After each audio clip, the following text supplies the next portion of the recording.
8h32 et on va parler de la France et des perspectives économiques avec vous, François Villeroy de Galhau, bonjour. Bonjour. Vous êtes le gouverneur de la Banque de France. Le gouverneur de la Banque de France, c'est simple, c'est en quelque sorte la tour de contrôle de l'économie française et vous venez présenter ce matin sur RMC et BFM TV les perspectives. À quoi s'attendre ? À quoi s'attendre pour l'économie française en matière d'inflation, de pouvoir d'achat, d'emploi, du budget ? Et peut-être même d'impôts, puisque, évidemment, vous l'avez entendu, le Premier ministre envisage des hausses d'impôts, les augmenter, pourquoi pas. J'y reviendrai évidemment avec vous, mais d'abord, je voudrais ce panneau général avec un mot qui traverse l'économie depuis 3 ans, un mot qui est vu comme une menace, une souffrance pour les Français, c'est le mot inflation. Est-ce que l'inflation, c'est derrière nous ? Quels sont les chiffres que vous pouvez nous annoncer ce matin ? Alors d'abord, bien sûr, Pauline de Malherbe, l'inflation, c'est la première préoccupation des Français depuis 3 ans. Il y a eu une bouffée d'inflation, on l'a senti sur l'essence, l'alimentation, dans la vie quotidienne des gens. Alors je crois que la bonne nouvelle, c'est que ça n'est pas tout à fait fini, mais vraiment la victoire est en vue. L'inflation, elle est déjà revenue temporairement autour de 2% en France. 2%, c'est notre objectif à nous, Banque de France, Banque centrale européenne. Et ce que nous disons, c'est qu'elle va y revenir durablement l'an prochain. Ça veut dire du pouvoir d'achat et ça veut dire aussi de la baisse des taux d'intérêt. Donc c'est une vraie bonne nouvelle. Vous la mettez à combien ? L'INSEE parle d'une inflation le mois dernier à 1,8. Vous pensez qu'elle va durablement s'installer sous la barre des 2% autour de quoi ? Les choses sont toujours un tout petit peu compliquées en économie parce qu'il y a un indice national qui est à 1,8, puis il y a un indice européen qui est à 2,2. Mais vous voyez, on est autour de 2. Ça devrait bouger un peu avec des hausses, des baisses dans les mois qui viennent, mais c'est pas très significatif. Et nous disons 2% durablement, même en France, en dessous de 2% l'an prochain. Ça veut dire que les prix maintenant augmentent moins vite que les salaires. Ça fait du pouvoir d'achat. L'écart positif va augmenter. Ça fait du pouvoir d'achat et ça devrait faire de la consommation ce qui soutient la croissance. Donc, vous voyez, c'est un enchaînement positif. L'incertitude qui existe là-dessus, c'est pour ça que nous sommes un peu plus prudents sur la croissance. Nous sommes affirmatifs sur l'inflation et plus prudents sur la croissance. L'incertitude qui existe, c'est un certain attentisme, peut-être des Français qui peuvent épargner plutôt que consommer, ou des entreprises qui peuvent différer leurs investissements. Pourquoi cet attentisme ? Parce qu'il y a beaucoup de questions sur l'environnement politique en France et l'environnement international, l'Ukraine, etc. L'incertitude, on va y revenir dans un instant, mais vous avez quand même d'abord prononcé le mot bonne nouvelle, vous avez prononcé le mot victoire. C'est quand même suffisamment rare depuis plusieurs années sur le front de l'économie, de l'inflation et du pouvoir d'achat. Mais vous avez aussi utilisé le conditionnel, si je ne me trompe pas. Vous avez dit ça devrait entraîner une croissance, une consommation des ménages. C'est pas le cas.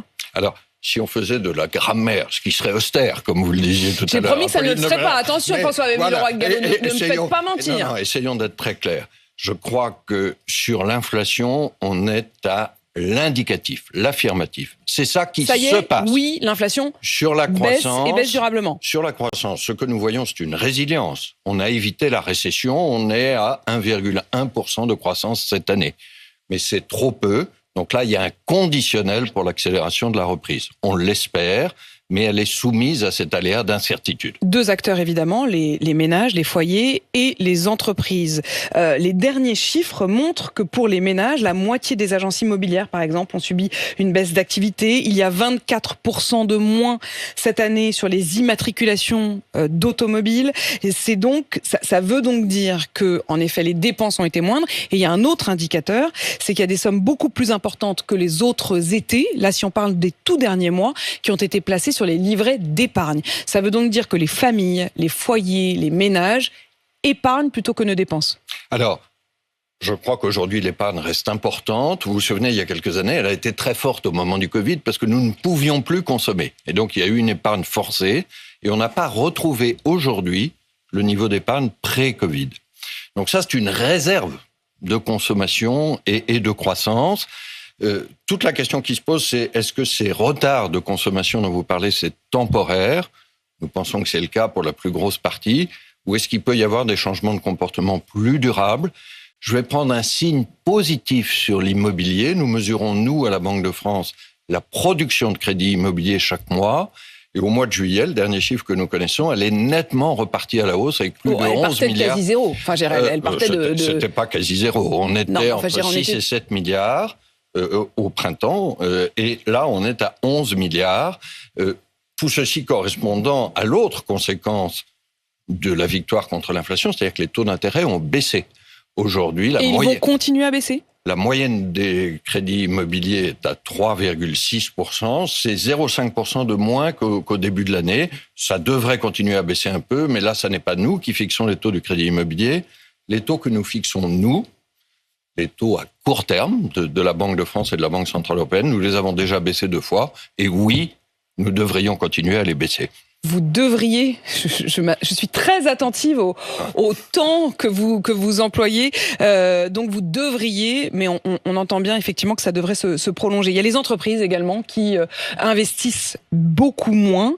36% des patrons qui anticipaient un investissement ont décidé de les reporter et 20% ont décidé carrément de les annuler. Ça, pour le coup, c'est une très mauvaise nouvelle. Alors, je crois qu'un des grands ennemis de la croissance et de la reprise, c'est l'incertitude. C'est même l'inquiétude. Et donc, une des grandes réponses qu'on peut apporter, c'est de clarifier la politique économique et la politique budgétaire. Ça va être une tâche prioritaire du prochain gouvernement avec le Parlement, mais il faut effectivement donner des repères. Au passage, la Banque de France est là pour ça. La Banque de France est réductrice d'incertitude. Et nous, quand nous luttons contre l'inflation, nous protégeons la valeur de la monnaie et nous nourrissons la confiance.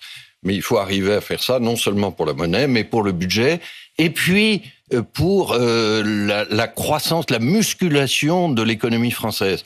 Je vais peut-être c'est quoi la musculation de l'économie française ? Je vais peut-être le dire à Pauline de Malherbe avec une image presque physique. Allez-y. Nous sortons d'une maladie aiguë, celle dont vous avez parlé, c'est l'inflation. Ça, c'est la bonne nouvelle.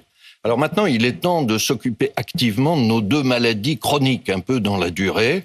En France, nous avons trop de dettes. Et nous n'avons pas assez de croissance. Et muscler l'économie française, la capacité de production de nos entreprises, c'est la façon de répondre à pas assez de croissance. Ça veut dire l'école et les compétences, ça veut dire les simplifications qu'attendent les entrepreneurs et les Français, ça veut dire bien sûr l'innovation et l'intelligence artificielle, ou pour prendre un dernier exemple, la transition climatique et énergétique. Tout ça, on le trouve dans le rapport que M. Draghi, l'ancien président de la Banque Centrale Européenne, vient de publier pour l'Europe. C'est à peu près ce que dit la note de Mario Draghi, qui est au fond assez alarmiste, qui parle d'une Europe fragile et menacée, et qui insiste sur 2 points. Il y a trop de normes, honnêtement ça on peut l'appliquer à la France, et pas assez d'investissement. Je suis totalement d'accord. Je crois que ce que Mario Draghi dit pour l'Europe vaut aussi pour la France. Il y a d'autres propositions aussi dans le rapport Draghi, mais moi j'insiste beaucoup effectivement sur cette prolifération des normes, la lutte contre la bureaucratie. Oui, mais ça j'ai l'impression que ça fait 10 ans que tout le monde en parle, de simplifier. Mais alors là, si vous me permettez quelque chose à Pauline de Malherbe sur notre scène publique, il faudrait qu'on parle un peu moins et qu'on agisse un peu plus. Et en matière de simplification, je ne dis pas que c'est facile à faire, mais il y a une énorme attente de nos concitoyens ou des PME. Alors chaque norme prise individuellement, elle est justifiée, elle correspond à des bonnes intentions. Mais ce qui ne va pas, c'est leur accumulation, c'est insupportable. Le débat politique actuel est-il à la hauteur de ce que vous êtes en train de me décrire ? Là-dessus, non. Soyons clairs, sur tout ce dont on parle, ces réformes de long terme pour muscler l'économie française, l'application à la France du rapport Draghi dont vous parliez, on n'en a pas parlé du tout dans le débat électoral en mai ou au mois de juin, et on n'en parle pas du tout aujourd'hui. Et je crois que c'est d'autant plus dommage, c'est très important, mais en plus là-dessus, il y a probablement un consensus qui est possible. Ça n'est pas, la droite et la gauche sont globalement d'accord pour simplifier, pour réduire les normes et pourraient se mettre autour de la table pour le faire ensemble. Si vous me permettez une remarque qui n'est pas économique, Pauline de Malherbe, sur le climat post-élection. Je crois qu'au fond, il y a 2 attitudes possibles. Et nous avons vu 2 attitudes depuis début juillet. Il y a une attitude gagnante, c'est que nous, Français, on a su s'unir pour étonner le monde avec les Jeux Olympiques. Formidable succès à l'étranger. Et puis, il y a une attitude qui est perdante, c'est que les divers camps politiques sont tentés aujourd'hui de nous rejouer Astérix. Je ne sais pas si vous vous souvenez, la bagarre. Un album culte, 1970, Astérix et la zizanie. Jules César n'arrive pas à vaincre les Gaulois, et donc il envoie un diviseur très intelligent, Tullius Detritus, pour diviser les Gaulois. C'est qui Tullus Detritus aujourd'hui? Je ne vise personne en particulier, mais je crois que ce que les Français attendent aujourd'hui, c'est des compromis pour l'action, pour des résultats concrets. On n'a pas besoin de lignes rouges qu'on se jette à la figure, on n'a pas besoin de posture personnelle, on n'a pas besoin de remèdes simplistes en disant « il n'y a qu'à faire ça et je refuse absolument ». Regardez ce qui se passe dans les autres pays. Vous savez, mon métier me met beaucoup en contact avec mes collègues européens. Ils sont un peu étonnés de ce qui se passe en France aujourd'hui. Pourquoi dans les autres pays, quand il n'y a pas de majorité au Parlement, ce qui arrive, on se met autour d'une table au lendemain des élections. Et on bosse ensemble. Et on discute du fond. Et on discute du programme avant de s'attribuer les postes. Vous parlez à l'instant de la question des lignes rouges, des conditions. Et là, depuis 24 heures, autour de la question de la hausse ou de la baisse des impôts, chacun y va de ses conditions et de ses lignes rouges. Mais avant de m'intéresser aux politiques, je voudrais savoir, vous, gouverneur de la Banque de France, les impôts, la hausse des impôts, pourquoi pas ? Alors, ça, c'est l'autre maladie de l'économie française. On a parlé de pas assez de croissance, muscler notre capacité de production des entreprises. Par contre, on a trop de déficits et de dettes. Alors là aussi, je crois qu'il faut savoir faire des compromis. Alors je vais évoquer 2 pistes de compromis très simples. La Banque de France est indépendante, elle n'est pas liée au moindre mouvement politique, elle essaye de servir l'intérêt général. Au passage, c'est pas la Banque de France qui décide sur le budget, mais elle peut donner son expertise. Et c'est ce que vous faites ce matin. Le premier élément de compromis, d'abord je vais dire très clairement, il faut revenir sous 3% de déficit. Pas seulement à cause des règles européennes, mais parce que c'est notre intérêt national. Les 3% là, de déficit... on s'oriente vers 6%. Alors, on s'oriente en tout cas vers plus de 5, c'est beaucoup trop. Les 3% de déficit, c'est ça qui nous permettra de commencer à stabiliser notre fameuse dette publique. Simplement, on ne peut pas le faire en 3 ans. D'ici 2027, donc, ça n'est pas réaliste. Ce n'est pas réaliste, cette promesse de certains de dire on va passer sous les 3% dans les 3 ans. Là, encore une fois, évitons les lignes rouges et les remèdes simplistes. Ça n'est pas possible. Par contre, je crois qu'en 5 ans, c'est jouable. C'est jouable, ça veut dire un effort d'à peu près 20 milliards par an de redressement. Et puis, le deuxième compromis possible, c'est comment on fait ces 20 milliards. Je ne dis pas que c'est facile, mais c'est possible. Et là aussi, il y a ceux qui disent il faut tout faire par des économies de dépenses et ceux qui disent il faut faire essentiellement par des hausses d'impôts. Je vais vous dire quelque chose de très simple, Apolline de Malherbe. Je crois qu'il faut les deux. Alors, il faut les deux dans la bonne proportion. Il faut principalement des économies de dépenses. Pourquoi ? Parce que notre problème principal, pourquoi est-ce que nous avons tous ces déficits et cette dette ? C'est parce que nous dépensons nettement plus que nos voisins. Nous avons à peu près le même modèle social que nos voisins européens. Alors, quand je dis l'ensemble des dépenses, c'est l'État, mais c'est aussi les dépenses locales pour certaines d'entre elles et les dépenses sociales pour certaines d'entre elles. Je crois qu'il faut être plus efficace sur les dépenses de fonctionnement, et on peut faire des progrès là-dessus. Et puis, il faut préserver les dépenses d'avenir, l'éducation, le climat, etc. Donc la bonne proportion, probablement, c'est que 3/4 de l'effort soit fait par des économies de dépenses. Mais un effort juste et partagé, là aussi, tout le monde se met autour d'une table et tout le monde prend sa part de l'effort. Notamment en efficacité. Mais ça veut dire qu'il reste un quart qui serait trouvé par des hausses d'impôts. On ne peut probablement pas tout faire par les économies de dépenses, même si c'est le remède prioritaire, j'y insiste. Et exclure complètement les hausses d'impôts, je crois que ça n'est pas sage, ça n'est pas réaliste. Si on doit faire un effort fiscal, je le dis pour probablement environ un quart de l'effort, un quart seulement. J'insiste sur les proportions parce que le débat est parti très fortement depuis hier sur les impôts. Si j'ai bien compris, ça veut dire 5 milliards par an.